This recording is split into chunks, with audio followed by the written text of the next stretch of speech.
বন্ধুরা, আপনারা দেখছেন অনন্যার রান্নাঘর। আজকে একটি নতুন রেসিপি নিয়ে আপনাদের সামনে হাজির হলাম। সর্ষে বাটা দিয়ে কচুরলতি। দেখুন বন্ধুরা, আমি এখানে কচুরলতি নিয়ে নিয়েছি, ছোট ছোট করে কেটে নিয়েছি। আর এখানে সর্ষে আর কাঁচা লঙ্কা বেটে নিয়েছি। চলুন বন্ধুরা, তাহলে রান্নাটি করে নিই, দেখতে থাকুন। যেভাবে রান্না করবো এভাবে একবার রান্না করে খেয়ে দেখবেন বন্ধুরা। আমি কড়াইটি গরম করে পরিমাণ মতো তেল দিয়ে দিচ্ছি। হাফ কাপ মতো তেল দিয়ে দিচ্ছি।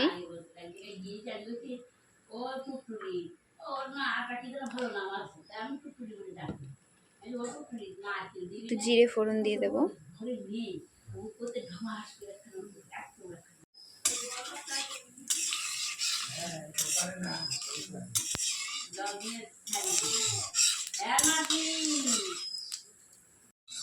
জিরেটাকে একটু ভাজা ভাজা করে নিয়ে লতিটা দিয়ে দেবো। এগুলো দিয়ে দিচ্ছি।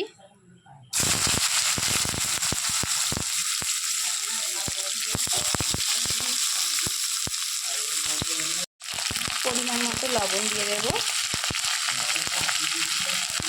হলুদ গুঁড়ি দিয়ে দেবো পরিমাণ মতো।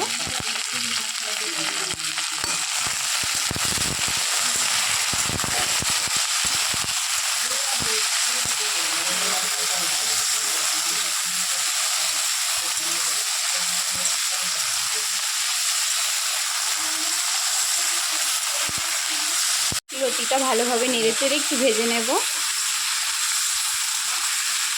এইভাবে একবার কচুরলতি রান্না করে খেয়ে দেখবেন, গরম ভাতের সাথে খুব সুন্দর লাগবে খেতে। দেখুন বন্ধুরা, আমি লতিটাকে ভালোভাবে ভেজে নিয়েছি। এবার পরিমাণ মতো জল দিয়ে দেব।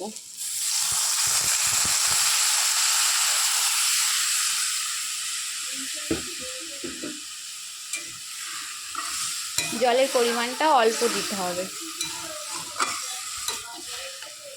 এবার একটু ঢেকে দেব, লতিটা সেদ্ধ হয়ে যাবে।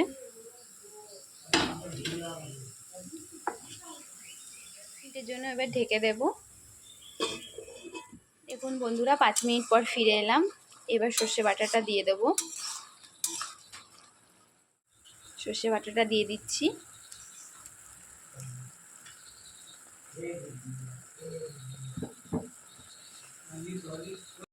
সর্ষে বাটাটা দিয়ে 2 মিনিট নাড়াচাড়া করেই নামিয়ে দেব।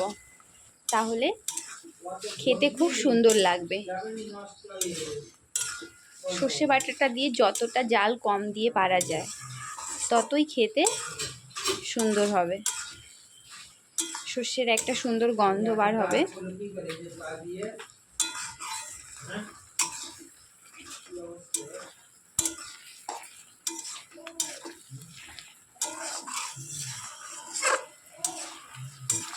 ভালোভাবে নেড়েচেড়ে মিশিয়ে নিচ্ছি। 2 মিনিট পর ফিরে এলাম। সর্ষে বাটা দিয়ে কচুরলতি একদম রেডি। এভাবে অবশ্যই আপনারা বাড়িতে বানিয়ে খেয়ে দেখবেন।